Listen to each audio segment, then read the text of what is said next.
empezar. Bueno, estamos en un episodio más del podcast Al hilo de la escritura, que es para explorar el poder transformador de la escritura y las narrativas, el valor de las historias y la magia de las palabras cuando nombramos desde el corazón. Un espacio sonoro en el que también habrá un lugar para la imaginación y la memoria, hoy especialmente para la memoria con la invitada que tenemos. Y puedes encontrar los capítulos anteriores en narrativasyotraslunas.com/hilo-escritura. Bienvenida, Mamer, memorista. Muchas gracias por estar aquí. Gracias por Bueno, aceptar la invitación. no, Veníamos hablando de la escritura y lo invisible. Contigo vamos a hablar de la escritura y la memoria, pero creo que también hay un lugar para lo invisible, lo que tú haces. Entonces, con muchas ganas de escucharte. Bueno, yo te invité a participar porque cuando descubrí Siete Chimeneas me enamoré y tenía muchas ganas de que nos contaras un poquito más, así que voy a hacer como una breve presentación sobre ti, sobre el proyecto y luego tú nos cuentas un poco más. Después ya empezamos con las preguntas. maravilloso. Mamen Pérez, memorista, escritora y tallerista. Escribo para dar forma a lo que tantas veces fue silenciado y para crear espacios donde la intimidad se vuelve un territorio común y seguro. Mi trabajo une la memoria, la palabra y la creación colectiva como formas de sanar, comprender y compartir lo que nos atraviesa. Me mueve tejer puentes entre lo que fuimos y lo que somos, entre lo que no se dijo y lo que aún necesita ser contado. Y Siete Chimeneas, aunque ahora nos vas a contar también un poquito más, es un espacio para invocar la memoria y aprender de ella. No una sola memoria, sino muchas, la del país, la familiar y la propia. Mamen, cuéntanos si quieres para empezar, después vamos desarrollando todo un poquito más, dónde estás, el desde dónde, que a mí me gusta mucho siempre preguntaros y lo que tú quieras. Genial. Pues mira, estoy desde mi tierra, desde Extremadura, aquí en España, y la verdad es que el lugar es significativo porque, bueno, viví mucho tiempo fuera, en Andalucía, muchos años de mi vida, hasta la vida adulta, y tiene mucha relación en realidad el proyecto con volver a las raíces, con haber vuelto a vivir aquí ya hace bastante, ya más de 2 décadas en mi tierra de origen. Porque, bueno, pues toda mi familia, para todos mis antepasados conocidos, excepto una tatarabuela que era castellana, son extremeños, ¿no? Entonces también quería un poco homenajear a la tierra. Es un territorio muchas veces poco visibilizado, el de Extremadura, y bueno, también forma parte de alguna manera del proyecto, de esa raíz extremeña. Bonito. Muchas gracias, Mamen. ¿Y cuándo empezaste a escribir? Porque imagino que eres escritora o enamorada de la escritura antes que tallerista y antes que memorista. ¿Cómo es ese vínculo? Sí, pues a escribir empecé, podían ser los 8 años o así, cuando me regalaron mi primer diario en un cumple. Y ahí empecé, mi primera escritura fue la diarística, que tengo todavía por ahí esos diarios. Y la poesía desde muy, muy pequeña, que yo en mis manos un libro de antología de poesía, que después de vida, en la vida adulta me di cuenta que era la generación del 27, Lorca, Alberti, bueno, también Rubén Darío, o sea, tuve un inicio con los poetas clásicos y ninguna mujer había en ese libro porque no se publicaron sus obras hasta hace poco realmente. Las mujeres de la generación del 27 no estaban muy silenciadas. Y ahí ha sido donde ha empezado mi pasión por la escritura, pues prácticamente cuando he tenido uso de razón. Gracias. Digo lo de la enamorada de par de escritora porque leyéndote se nota mucho en lo que cuentas y en cómo lo haces, esa pasión y ese vínculo tan profundo que tienes con la escritura. Yo también leí seguramente la misma antología de las mujeres, bueno, en la que no había mujeres, ¿no? De los poetas del 27 también me acompañó durante mucho tiempo. Estaban Pedro Salinas, había textos muy hermosos ahí. y nos alimentaron, pero es verdad que había un vacío muy grande ahí. Qué Sí, bonito. estaba creo que Gloria Fuertes y alguna mujer más, pero la mayoría eran todos hombres. Pero bueno, esa fue la vía de entrada a la poesía. Bonita, muchas gracias. ¿Y cómo es tu relación con la escritura hoy en día? ¿Sigues escribiendo? ¿Sigues cuidando esos diarios? Sí, bueno, la relación con la escritura hace un año que ha cambiado radicalmente, porque, bueno, que siempre he escrito, durante muchas etapas de mi vida me negué la ficción, digamos, ¿no? La capacidad de escribir, porque estudié periodismo, entonces estaba como muy enfocada en la escritura más ensayística, más periodística, y durante muchísimo tiempo no me permití escribir sobre los temas que salían más profundamente de mí y sobre temáticas, bueno, pues más relacionadas con el mundo de lo literario. Pero bueno, desde que tengo Siete Chimeneas, que ha sido mi apuesta vital, ya he superado los 40, pues necesitaba eh, adentrarme profundamente en esta pasión que tengo desde pequeña, pero que ha ido como de manera intermitente debido al ritmo de vida, debido a lo productivo y a, bueno, todas esas historias que nos contamos. No siempre he sido constante con ello. Así que ahora mismo mi relación con la escritura es muy constante, de escribir todas las semanas para Siete Chimeneas y de por fin, después de 4 décadas, animarme a escribir de los temas que realmente me han llenado siempre.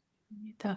Cuéntanos si quieres en tus palabras, que sé que lo vas a explicar así como mucho mejor, qué es Siete Chimeneas, qué es lo que haces ahí, de dónde nace también, porque hablabas de los territorios silenciados, ¿no? Imagino que los territorios externos, tu tierra, pero también los territorios internos, todo eso que a lo que no tenemos acceso y que sin embargo sabemos y sentimos que está ahí. Entonces, lo que nos quieras compartir sobre el proyecto. Genial. Pues mira, Siete Chimeneas nace, aunque realmente se ha materializado de manera, digamos, tangible para los demás hace 6 meses, nace hace 2 veranos, cuando empiezo en un verano que estaba aquí en casa teletrabajando, que no tuve vacaciones y estaba allí un poco en modo confinamiento, entre comillas, pues me obsesioné bastante con documentales de la generación del 27, de mujeres de esta generación. También me estuve viendo documentales de Lorca, revisando la biografía de Miguel Hernández. Entonces entré ahí como una especie de estado bastante, también podemos llamar espiritual, porque como me soñaba todo el rato con esto. Y simplemente creo que fue un llamado que vino de toda la vida teniendo una llamada hacia estos temas de la memoria, también muy conectados con mis abuelos, con la historia de abuelos, bisabuelos, como nos pasa a todas las personas en España, ¿no? Con esa historia contada a medias, con esa curiosidad por querer saber algo que es tabú, que es prohibido, ¿no? Y creo que ese fue como, digamos, el punto de inflexión en el cual yo me di cuenta que llevaba tantísimo tiempo entrevistando abuelos, a mis abuelos, a otras personas del pueblo, interesándome por esa generación, ¿no? Que, bueno, cuando conocí a las mujeres del 27, que muchísimas de ellas no las conocía, eh, pues, y conocí sobre todo el tema de cómo era España en la Segunda República, y me di cuenta de que verdaderamente esas mujeres de esta generación que corresponderían a mi bisabuela, pues eran mujeres muy parecidas a nosotras, ¿no? Con las mismas inquietudes, que además vivieron un periodo de tiempo con mucha libertad, donde se podían divorciar, donde podían trabajar, y donde empezaba a haber derechos y se hablaba del feminismo, ¿no?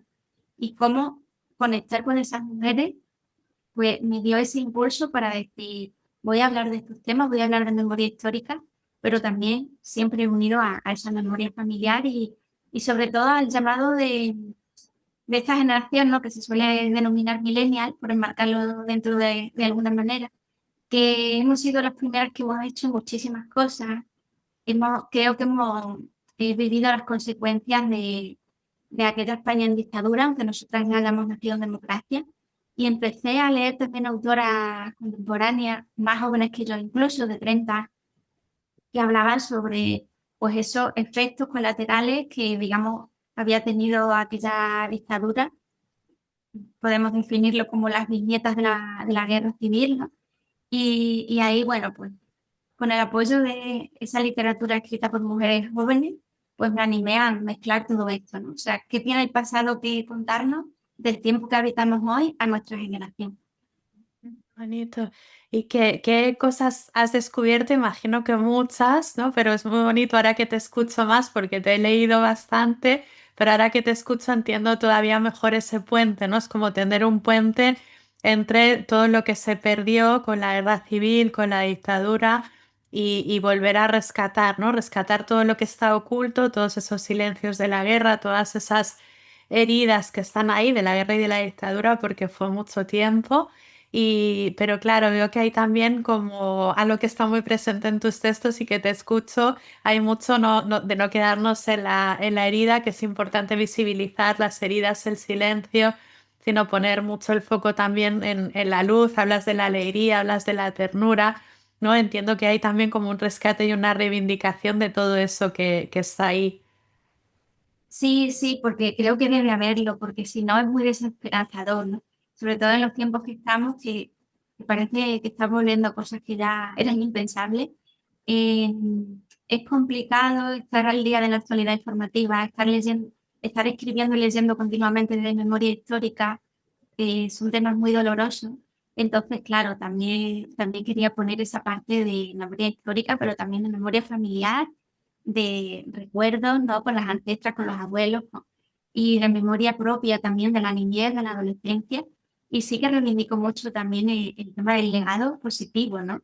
O sea, reparar la herida, reconocer que hay aspectos de nosotras que, bueno, frustraciones y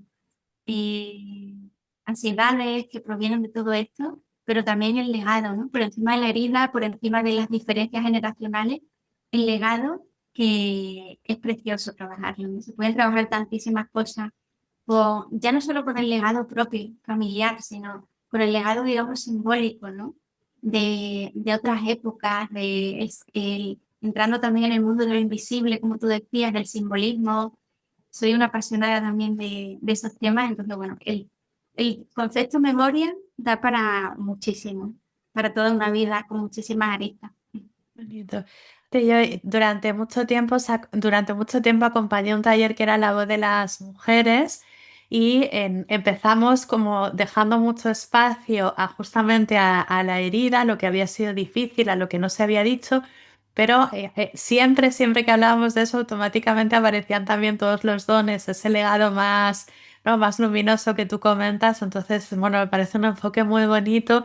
Que ahora escuchándote me preguntaba también justamente cómo a través de la memoria podemos llegar a esa generación más joven que hoy en día está una parte de ella, ¿no? Está conectando con un discurso en realidad un poco vacío porque no se sostiene, como desde la memoria, que sí que nos puede dar más raíz en ese sentido, cómo se puede llegar a esa generación. No sé si formulé bien la pregunta, que a veces las pienso de una manera, la río de otra, pero yo creo que tú más o menos me entiendes, ¿no? Sí, sí, sí.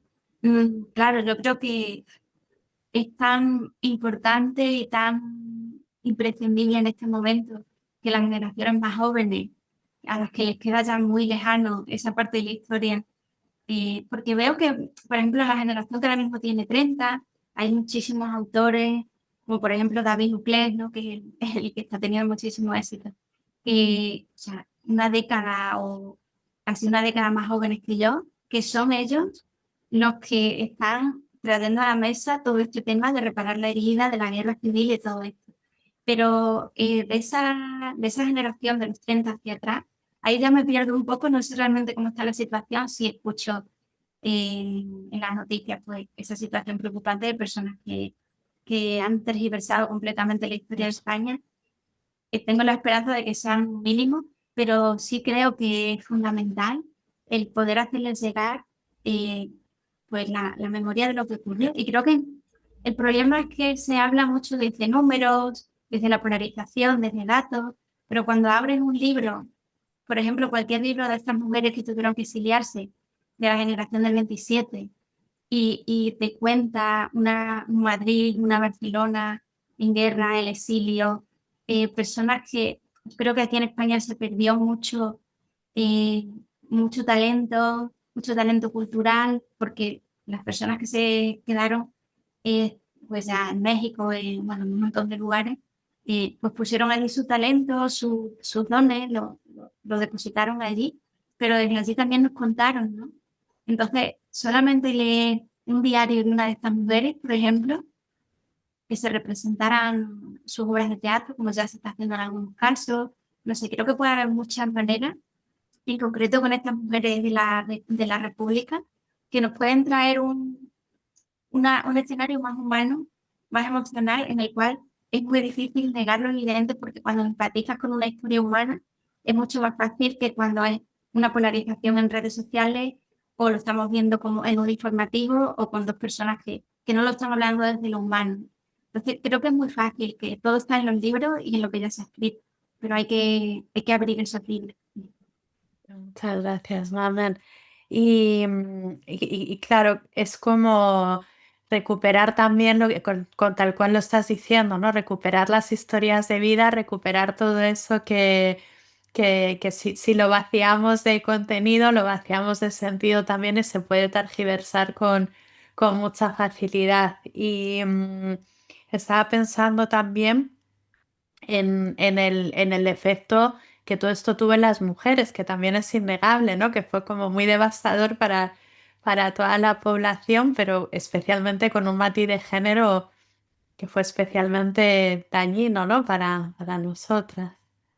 Sí, mucho, mucho, porque, bueno, aunque muchos escritores y otros artistas, bueno, y de otras profesiones también tuvieron que exiliarse, cuando ya pasó la dictadura y volvieron los grandes poetas, ¿no? Como Alberti y tantos otros, las mujeres se quedaron totalmente invisibilizadas, incluso por los propios compañeros que no hablaban de ellas, ¿no? Artistas como Maruja Mayo, bueno, tantísimas, ¿no? Que se podrían nombrar aquí muchas, han quedado invisibilizadas su obra, su discurso, sus diarios, todo han quedado invisibilizadas hasta hace pues poquísimos años. Incluso algunas hoy todavía hay editoriales que no las han rescatado, pero eso estaba en los cajones privados, estaban descatalogadas, era imposible leerlas. Y eso, bueno, es un ejemplo de cómo el discurso el femenino, incluso con los propios hombres con ideología de izquierda, compañeros, en algunos casos maridos, las invisibilizaron completamente. Muy poco. ¿Y cuál es tu invitación con todo esto?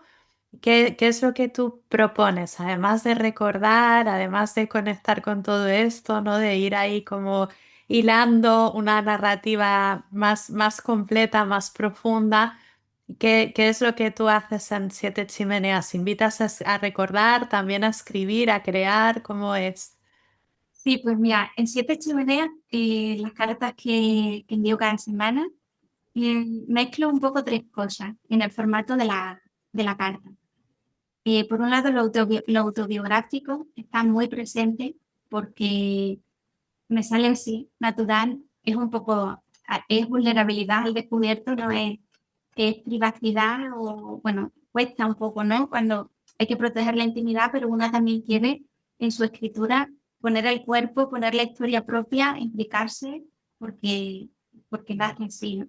Entonces, son bastante autobiográficas las cartas, cuento un poco de cada temática que vamos lanzando en mi propia visión, pero luego también siempre hay invitadas autoras, invitadas, quiero decir, no reales, sino invitadas en la carta, ¿no? Para que sea normalmente una mujer la que nos acompañe en el trabajo de ese tema. Y luego también hay una propuesta creativa para que a la persona que le apetezca pueda llevar a la práctica lo que proponemos. Y las temáticas son muy variadas, ¿no? Desde estos temas que estamos hablando de memoria histórica, ¿no? Rescatar la memoria de la guerra civil y de la posguerra de la propia familia, hasta traer objetos de las abuelas o de las bisabuelas y escribir en torno a esos objetos, hasta propuestas contemporáneas también de la actualidad, ¿no? Cómo nos sentimos las mujeres de esta generación, cómo nos vinculamos con amistades, con parejas, cómo hemos vivido la maternidad o la no maternidad, en fin, está muy, muy vinculado también al presente, con lo cual se van mezclando temáticas de abuelas, de bisabuelas, incluso de mujeres simbólicas, ¿no? La gran madre, la gran ancestra, la primera mujer, ¿no? Todo esto. Pero también, por supuesto, desde el presente. ¿Y cómo es? Igual es una pregunta muy difícil, pero como mencionabas antes la espiritualidad y ahora también nombras un poco estas referencias más arquetípicas, simbólicas, la Gran Madre, ¿no? Las ancestras, incluso las que no hemos conocido, pero que de alguna manera sentimos que están ahí, nos acompañan, nos inspiran. ¿Cómo ha sido tu camino? Porque la espiritualidad es algo que a veces no tiene mucho espacio en el discurso, ¿no? Es como o lo centramos en la religión o nos cuesta entender una espiritualidad que realmente nos puede conectar con la tierra incluso, ¿no? Puede ser, bueno, con ese legado también invisible, ¿no? No sé ahí qué nos quieres contar sobre esto. Sí, pues la espiritualidad es un gran tema porque normalmente ya decir la palabra a veces hay como prejuicios, ¿no? Y es verdad que a veces es complicado. Por ejemplo, a nivel religioso, pues no soy practicante, pero bueno, entiendo todo el tema de la fe, de abrirse, ¿no? A otra realidad invisible que funciona a través de la religión. Pero el tema de la espiritualidad tampoco me identifico muchas veces con muchísimos espacios, ¿no? Que encuentro en internet o físicamente. He tenido también ahí en ese aspecto como decepciones, ¿no? Entre comillas, de un concepto de espiritualidad que tampoco iba conmigo, pero realmente si lo llevamos al origen, yo creo que es algo incorporado en todo el mundo, que más allá de cómo te lo cuenten, de que te acerques a un gurú o no te acerques, ¿no? O sea, yo creo que la espiritualidad es algo innato en nosotras desde pequeña. En la apertura a lo invisible es algo innato, lo que pasa es que son temas muy tabú que normalmente se hablan y se habla de cientificidad, de estar loca, pero para mí es algo muy natural, ¿no? Pues, por ejemplo, poder conectar con los ancestros a través de un sueño y luego contarlo, eh, estar, no sé, conectar de cierta manera a la tierra, al ser humano, la verdad que la literatura es maravillosa porque nos permite canalizar esa intuición, esas intuiciones que tenemos, esas conexiones que tenemos, de una manera, bueno, que de cara, digamos, a los demás es algo que todo el mundo te compra, ¿no? Porque dentro de la literatura se puede compartir cualquier cosa que está bien. Hablar de la espiritualidad y de esta conexión más con lo invisible fuera de la literatura, a veces se hace más complicado porque nacemos en una sociedad muy ligada a lo material, muy ligada a lo científico, pero yo siento que muchas veces cuando estamos escribiendo, no sé, estamos canalizando, estamos conectando con algo, no sé cómo podríamos llamarlo, pero si no lo pensamos, yo creo que es totalmente natural y forma parte desde el origen de los tiempos del ser humano. O sea que nos ha tocado vivir en un periodo pues, más materialista donde estas cosas son tabú, pero yo creo que son muy naturales. Y yo también lo siento así, como tú lo dices, es como recordar siempre que podemos conectar con la espiritualidad desde un lugar propio y puede ser desde la conexión con la vida, con la tierra, ¿no? Como hay muchas maneras de sentirlo, cada una tiene la suya, pero a mí me parece que también nos trae calma, nos trae pertenencia, nos trae algo justamente el poder abrir un espacio a eso que es tan natural como tú dices, ¿no? Sueño y lo que está en los sueños, por ejemplo, entrar dentro del terreno de lo invisible y de alguna forma me permite también ir elaborando una espiritualidad propia, ¿no? Pues el conectar con quienes estuvieron antes y rescatando sus enseñanzas. Y yo leyéndote también veo mucho esa capacidad que tienes justamente para hacer el puente entre lo visible y lo invisible, por ejemplo, a través de los objetos que nombrabas, ¿no? Cómo de pronto puedes recrear pues lo que pasó hace muchos años y también a lo que has dicho a lo largo de toda la entrevista es como eso que pasó hace muchos años nos puede acompañar en el presente, trae una enseñanza también, porque hubo mucho dolor, pero también hubo mucha resiliencia en esas historias y en esas vidas. Entonces, bonito. Y el tema de los objetos es muy bonito. Yo es que soy muy fan de las antigüedades. Me voy muchos fines de semana aquí a Portugal, que vivimos en la frontera al mercado de antigüedades. Y bueno, cada cosa que me llega de la familia, que ya creo que me han dado todo lo que me podían dar, de objetos de abuelas, de bisabuelas, bueno, tengo muchos en la casa y bueno, el poder tener, pues, por ejemplo, heredé el cuarto de mi tatarabuela, ¿no? Hace un mes, allí en el pueblo, no lo tengo aquí en casa, pero en el pueblo mi madre me dijo que ese cuarto era para mí y mi habitación se cambió la cama de siempre por el cuarto de la tatarabuela, ¿no?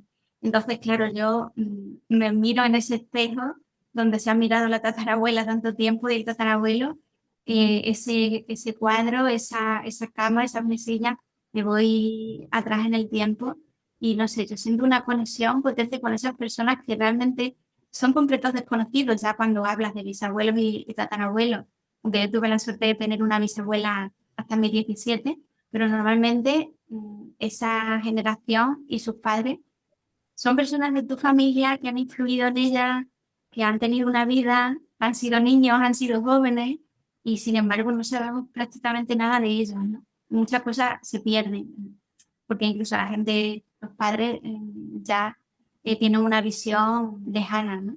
Pero a mí me apasiona poder conectar con ellos, incluso a veces lo que no podemos, a veces hay frustración en el tema de la escritura de la memoria, porque hay cosas que nunca vamos a saber.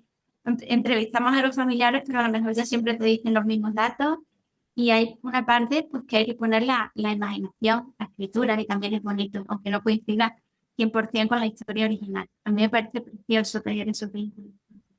Y de hecho, muchas veces la gente que quiere escribir a partir de su historia y lo que recuerda de ella, uno de los obstáculos que encuentra es, pero no me acuerdo de todo, no voy a ser totalmente fiel a lo que pasó. Entonces, para mí la invitación es la que tú dices, no, no pasa nada, puedes rellenar esos huecos pues con otros recursos que yo creo que eso tiene mucho que ver con lo que tú haces también. Y ahí como que están danzando todo el tiempo, ¿no? La memoria, la imaginación, el presente, el pasado y como de alguna forma también, imagino que para ti, a mí me pasa que cuando invito a revisar la historia de vida, siento que aunque estemos mirando atrás, hay mucho de proyectarse también en el futuro y en lo porvenir, ya sabiendo, ¿no? Como es algo así como volver a leer a veces por última vez, eso que si no repetimos en el cuerpo, lo repetimos de muchas maneras, pero no llegamos a resolverlo, a transformarlo. En cambio, cuando vamos atrás con conciencia, nos permite proyectarnos en el futuro de alguna forma.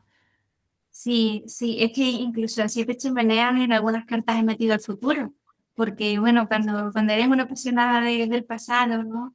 En realidad eres una apasionada de la existencia, de la vida en la Tierra, ¿no? De por qué estamos aquí, ¿no? Y esa curiosidad te lleva también muchas veces al futuro. A veces imagino como una niña del futuro en alguna de las cartas, también he hecho esta propuesta alguna vez, pues a la que escribir también, ¿no? O un futuro apocalíptico o un futuro distópico. Todos esos temas también son muy interesantes plantear. También ahora que estamos en una época con lo de la inteligencia artificial y todo esto, como una época de paso hacia algo que ni imaginamos, que no sabemos qué va a ser, es muy interesante también meter esa parte del futuro. Ya, muy bien.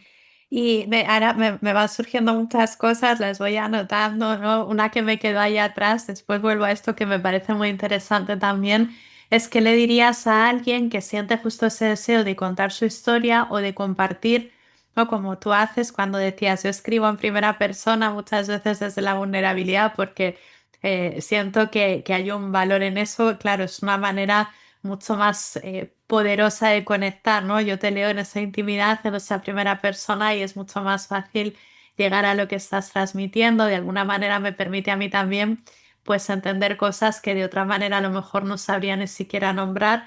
Entonces, bueno, ¿qué le dirías tú a alguien que está sintiendo mucho ese deseo de compartirse, pero que al mismo tiempo tiene miedo? Pues yo le diría, en primer lugar, que lo hagan en espacios seguros, porque los hay. Y en esos espacios seguros te das cuenta que la escritura no es algo de... Lo importante realmente es escribir, no ser la escritora del año, no sacar un libro que sea un bestseller, es el darnos el permiso de escribir, sin ver la calidad literaria. Luego habrá personas que tiren por el camino literario profesional y personas que no. Pero el no decir yo no sé escribir, sino que tienes ese llamado, escribir desde lo natural, desde que todas tenemos derecho a esa escritura. Y luego también, en este mundo tan loco que tenemos tan poco tiempo, yo también diría escribir desde, no desde el cuarto propio, que ojalá también pudiera ser ese cuarto propio, pero a veces el cuarto propio se queda para el final porque hay cuidados, hay hijos, hay perros, hay que hacer la comida, hay que poner la lavadora. Entonces yo diría, lo que a mí me ha servido mucho es renunciar a la idea de el momento perfecto para ponerme a escribir, renunciar a la idea de hacerlo en cuadernos bonitos, con tal, ¿no? Con todo este ritual que es precioso, pero escribir desde el móvil en la calle mientras paseo el perro, en seguir mi impulso, que me viene una idea cuando estoy a lo mejor en una cafetería y paro un momento y anoto. O sea, introducir la escritura en tu día de manera imperfecta, si hace falta desde el móvil, porque si no, nunca lo hacemos. Si esperamos el momento perfecto o tener mucho tiempo para ello, nunca lo hacemos. Entonces, hacerlo así, volcar esa escritura más impulsiva en el móvil simplemente, y luego ya eso hace que puedan aparecer espacios en el ordenador más tranquila, pero ya con esa base trabajada. Eso ayuda mucho. Digamos, la escritura como una práctica que a mí me gusta, me ayuda mucho a entenderla así. Siempre hago la misma invitación, hay que escribir, no importa dónde, y después ya se ordenará todo, después ya verás qué haces con eso, pero como tenerla siempre muy presente, porque además en ese sentido es como una gran compañera que cuanto más cuentas con ella, más cuenta ella contigo, ¿no? Y cada vez está más presente y cada vez es más fluido y más natural. Y comparto mucho lo de los espacios seguros también. Me parece que existen, hay mucha diversidad y que es muy bonito, ¿no? Poder acudir a ellos, compartir. Para mí esa idea del lugar seguro está siempre muy, muy presente y es algo que intento también ofrecer siempre en narrativas y otras lunas, en los espacios grupales y en los individuales. Y yo creo que también un poco tú con Siete Chimeneas, de alguna manera, aunque está todavía ¿no? Es un proyecto en el que todavía tienes muchas puertas que abrir, mucho que dibujar, pero que de alguna forma también estás pensando en abrir esos espacios, ¿no? Más, digamos, para el encuentro. No sé si presencial, online, las dos cosas, pero si nos quieres contar también un poquito de esto. Sí, pues después de más de medio año que llevo solamente comunicándome a través de cartas, ya ha pasado mucho tiempo eh, sin ese contacto directo, ¿no? Y yo ya me lo empiezo a pedir el proyecto, ¿no? Entonces había pensado abrir los círculos de memoria, que lo voy a llamarlo, porque, bueno, es también apasionante la historia a través del tiempo de los círculos de memoria en los que se han reunido mujeres para tejer recuerdos, para perpetuar la memoria, simplemente para comprenderse. En todas las culturas, en todas las épocas, han habido mujeres que se han reunido para mantener estas historias vivas, ¿no? Entonces a mí me parecía un montón, pues, todas estas temáticas que he ido desarrollando en las cartas, poder reunirnos en grupos pequeños y traer a la mesa, pues, las historias de cada una, escucharnos, hablarlo, que creo que es súper necesario, porque al final, por muy bonito que sea un proyecto, por muy mucho que nos corremos un proyecto, si no hay esa presencialidad o semipresencialidad, falta algo. Y a mí es verdad que a veces me cuesta un poco más esta parte, por mi carácter introvertido, pero a la vez, cuando lo hago, siento, o sea, cuando me reúno en persona o online, pero viéndote las caras, la experiencia es totalmente otra. O sea, hay un subidón de energía cuando acabas, lo notas, ¿no? Y hay personas eso, pues que como son temas a veces tan vulnerables, te da más cosas estar en esos espacios, atreverte a hablar, romper el hielo, pero una vez lo hacemos, creo que es fundamental y que nos ayuda muchísimo más que cualquier contenido en texto o cualquier formato que no sea bien. Realmente sí, yo creo que también en diferentes formatos, ¿no? A veces es el estar ahí, vernos las caras, otras veces es como tener el espacio en el que poder sentirnos y compartir para que se pueda adaptar a todas las disponibilidades. Pero sí, es muy bonito. Yo también siento ayer, justamente en un encuentro hablamos de eso, en un encuentro online, como aquí también está muy presente el cuerpo, que es algo que tú traías, ¿no? La importancia y la necesidad de pasar por el cuerpo y aunque no estemos en el mismo espacio, podemos sentirnos si hay algo también que se coloca desde otro lugar. Entonces sí que es muy importante, sí, sí. Y que nos queda un poquito todavía para conversar, pero ya que estamos hablando de esto, que a mí me gusta siempre que podéis también hacer como una invitación a la gente que está escuchando a que si quieren pues se sumen a alguno de vuestros espacios. ¿Dónde invitarías tú? ¿Qué quieres compartir en ese sentido? Pues yo en mi centro de operaciones es esta herramienta Substack, que es un lugar del que estoy bastante enamorada de momento, porque, bueno, nos permite enviar email, comunicarnos a través de comunidades, dejar nuestras notas, ¿no? Es una especie de red social blog muy interesante porque, bueno, no nos tiene de momento esclavas del algoritmo y es un lugar como que parece que después de tantos años con Instagram, con redes sociales, con las que siempre hemos tenido esta disyuntiva, este amor-odio, encontrar este espacio muy centrado en lo cultural, con otros ritmos, ¿no? Que quiere otros ritmos, pues decidí expresarme desde ahí. Y nada, las personas que quieran encontrarme, pues pueden ir a sietechimeneas.substack.com y ahí pues encontrarán la manera de empezar a explorar su memoria, la que deseen, tanto familiar, íntima, histórica, tanto desde el gozo como desde la herida. Y en ese lugar pues encontrarán un archivo de todo lo que ya se ha creado por ahí. Y si lo desean, pues pueden hacerse suscriptoras de pago para encontrar la experiencia completa o quedarse con la parte abierta para todo el mundo, que también es una manera de empezar. Muchas gracias. Y yo que he tenido la suerte y la oportunidad de poder leer lo que hay detrás, me parece que merece mucho la pena también apostar, ¿no? Por apoyar tu trabajo y más en profundidad todavía y poder también disfrutar todas las propuestas y la magia. Pues yo siento que hay algo también de magia en esa capacidad que tienes tú de justamente, ¿no? Lo que hablábamos entre lo visible y lo invisible, el cuerpo y la memoria, ¿no? Lo tangible y lo intangible, como me parece que hay a través de la escritura que también fluye cuando te dejas tú llevar y nos compartes desde esa intimidad. Hay algo muy hermoso, una invitación que se abre ahí. Así que Gracias, de verdad que disfruto mucho. Las cartas las escribo en la misma semana, o sea, quiero que tengan esa frescura. A veces comparto fragmentos de, claro, de cosas que ya he escrito, que he estado trabajando sobre el tema de la memoria, pero me gusta siempre hacerlo en la misma semana porque es como el tema que me está atravesando en ese momento, lo comparto con esa frescura de lo inmediato. Y las disfruto muchísimo, las trabajo mucho porque me apasiona investigar también.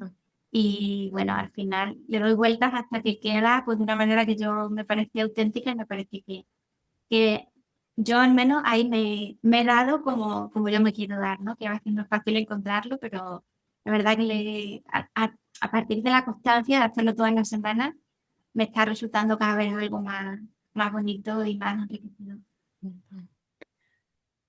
¿y qué te, aunque lo has contado un poquito, pero qué te impulsa o qué te anima a seguir en esa conexión, en esa presencia con la escritura, a ser constante, ¿no? A atender esto, porque ya sabemos que hay mil cosas que nos pueden distraer cuando nos proponemos escribir, ¿qué es lo que más te ayuda a ti? Pero sinceramente, aunque suene muy práctico, yo creo que no hubiera sido posible si no hubiera tenido desde el inicio mi pequeño grupo de suscriptoras de pago, porque ese compromiso a mí me ha servido muchísimo para ser constante, sabiendo que había personas al otro lado que no me podía escaquear. Había personas al otro lado, entonces mi compromiso con la escritura era firme, porque tenía miedo a forzar la creatividad, ¿no? A, a decir, si yo voy a escribir todas las semanas igual y no va a salir lo que yo quiero, o me voy a agobiar, pero como está conectado con un tema es mi tema y me apasiona tantísimo, realmente lo que faltaba era un poco entrenar el músculo de la práctica y me está resultando muy, una vez pasado varios meses, cada vez más fácil hacerlo con mis desafíos. Bueno, siempre son temas que cuestan, ¿no? A veces me cuesta más, me cuesta menos. Pero las personas al otro lado, ese compromiso, el saber que a alguien le apetece compartir contigo todo esto, después de haber estado muchísimo tiempo de mi carrera profesional dedicada a otras cosas, ese impulso de sacar lo que realmente quieres hacer en la vida, creo que eso es muy poderoso. Y seguramente con otra temática no podría mantener ese ritmo de escritura. No, gracias. Y es algo que dices, como cuando, claro, tenemos un proyecto alrededor de la escritura, yo creo que muchas veces, por lo que escucho, de una forma a lo mejor muy sutil, nos parece que siempre tiene, que si ponemos como mucho esfuerzo, mucho compromiso en ese proyecto, vamos a dejar de hacerlo, ¿no? Por ejemplo, voy a escribir todas las semanas, cada 15 días, como que vamos a perder la conexión con la creatividad, que tiene que ser fluir, y fluir es, escribo cuando me salga, cuando sienta que está inspirada. Yo sé que no, y tú sabes que no, mucha gente que se dedica a escribir, ¿no? Y que se compromete con eso sabe que no, pero bueno, me parece bonito también que lo nombres porque a veces es un obstáculo importante, ¿no? Y tú puedes seguir haciéndolo desde el disfrute total en esa investigación. Además, yo ¿no? te visualizo preparando, pues leyendo, ¿no? Como explorando, disfrutando, que todo eso se transmite también en lo que haces. Entonces se pueden compaginar las dos cosas, ¿no? El compromiso con un libro, con un blog, con algo más profundo, y el disfrute con lo que estamos escribiendo y compartiendo, ¿no? Es- Sí, sí, yo creo que la clave es esa, ¿no? Es que la temática sea la que más te mueve. Y luego también darte el permiso, si en un momento dado, después de X tiempo, notas que no puedes seguir escribiendo, por ejemplo, en este caso una carta a la semana, porque ya no lo estás haciendo como lo hacías, ¿no? Con esa autenticidad, siempre puede haber otras fórmulas, ¿no? Podemos abrir muchos caminos, ¿no? Las personas que se dedican, ¿no? A esta parte de la creación, podemos ofrecer servicios, podemos ofrecer espacios en abierto, podemos ofrecer comunidades y podemos honestamente decirle a esas personas, en este momento voy a cambiar, voy a ofrecer otra cosa, ¿no? Que ya no es como antes, ¿no? Ese concepto de empresa o de trabajo rígido.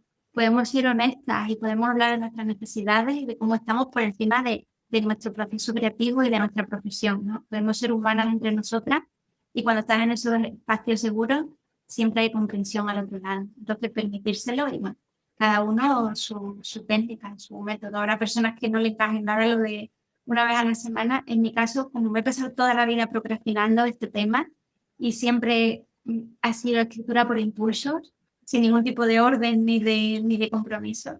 Yo creo que esa disciplina como más disciplina sagrada, como se suele decir, ¿no? Ah, Que es una palabra que tiene mala fama, pero que en realidad también supone comprometernos con nosotras por fin, con lo que queremos. Yo creo que a las personas que le cueste viene bien hacerlo de esta manera, porque también es frustrante no comprometerte con ello y dejarlo siempre al azar, ¿no? Pues nunca llega realmente el tiempo. Es más desgastante, de hecho, yo creo dejarlo al azar que darle una estructura. Pero bueno, igual hay que pasar también por todas las fases hasta llegar, ¿no? a ese formato. ¿Y qué lees? ¿Qué te gustaría recomendar, compartir con la gente que nos está escuchando? ¿Algo que tengas entre manos o algo que para ti ha sido muy valioso y lo quieras compartir aquí? Vale, pues pregunta súper difícil porque me pasaría una hora, Imagino, imagino. pero me voy a elegir. Me voy a quedar, por ejemplo, con autoras contemporáneas más jóvenes que yo, porque yo hasta hace unos años no había leído, me paré un día a pensar que no había leído a nadie más joven que yo. Y eso me pareció fundamental. Cuando empecé a leer autoras como, por ejemplo, Elisa Victoria, o Sara Torres, o Julia Perón, Luis Mario, David Buclés, ¿no? Todos estos autores, Laila Martínez, son autores, la mayoría más jóvenes que yo. Para mí fue muy importante porque, claro, ellos se atrevían, siendo una generación posterior, se atrevían a hablar de cosas que yo no había encontrado nunca en ningún libro. Las heridas generacionales, la situación que les afectaba a ellos con su edad en este contexto, ¿no? Entonces, para mí ellos abrieron un mundo grandísimo de que eso también se contagiara a mi escritura y que yo me atreviera pues, también a hablar de temas que cuando no tienes referentes en eso, pues es complicado, ¿no? Que también te atrevas. Entonces yo recomendaría, pues eso, autores, por un lado, contemporáneos y luego también pues a las grandes madres de la literatura que nos gustan a todas, que puede ser Mary Oliver, May Sarton, John Didion. Para mí ellos también han sido muy, muy importantes. Y luego, por supuesto, ya para terminar, pues leer a mujeres, ya voy a tirar para lo mío, a mujeres de la generación del 27. Es decir, porque muchas veces cuando se dice esto, se cree que es como las mujeres, ¿no? Las esposas de los poetas de la generación del 27. No, son las compañeras, ¿no? Las que estaban allí con ellos viviendo todo aquel tiempo tan liberal y después se dejaron de leer. Entonces, desde Concha Loss, Zenobia Camprubí, la mujer de Juan Ramón Jiménez, que está en una de mis preferidas. Bueno, acceder también al arte de Maruja Mayo, o sea, eh, acercarse a las mujeres de la generación del 27, que corresponden a la generación de nuestras bisabuelas, las personas que tengan en torno a los 40, que las lean porque realmente es precioso, es una gozada y es también una manera de despertar y conocer la historia de España desde las personas que lo vinieron y en clave feminista que prácticamente no se ha contado en ningún sitio. Así que eso siempre lo recomiendo. Gracias, Mamen, muchas gracias. Bueno, yo siempre me quedaría conversando con vosotras horas, pero más o menos creo que podemos llegar hasta aquí. No sé si hay algo más que tú quieras comentar, compartir, algo que no hayamos dicho. Bueno, yo darte las gracias y contarte que es la primera entrevista que hago Ah, sí, qué bonito.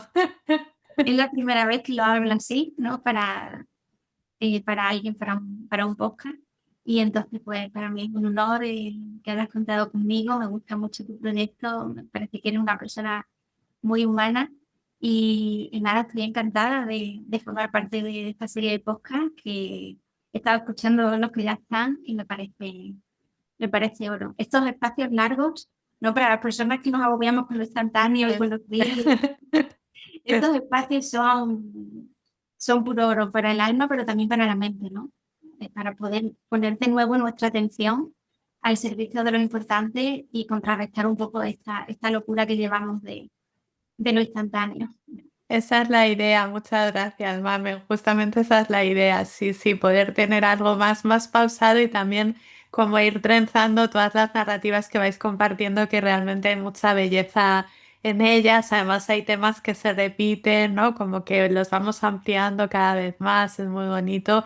Y me gusta mucho que digas lo de lo humano porque también te lo he leído a ti y quizá eso sea al final esa espiritualidad de la que hablamos, ¿no? Como poder volver a algo tan sencillo y tan necesario como poder volver a conectar con el hecho de que somos humanas, somos seres humanos y necesitamos pues estos espacios, el compartirnos, entendernos, ordenarnos, recordar, ¿no? Hacernos esas grandes preguntas sobre lo que pasó antes y lo que pasará después. Así que gracias por estar aquí. Y Y y sí, creo te que seguimos leyendo. genial. Pues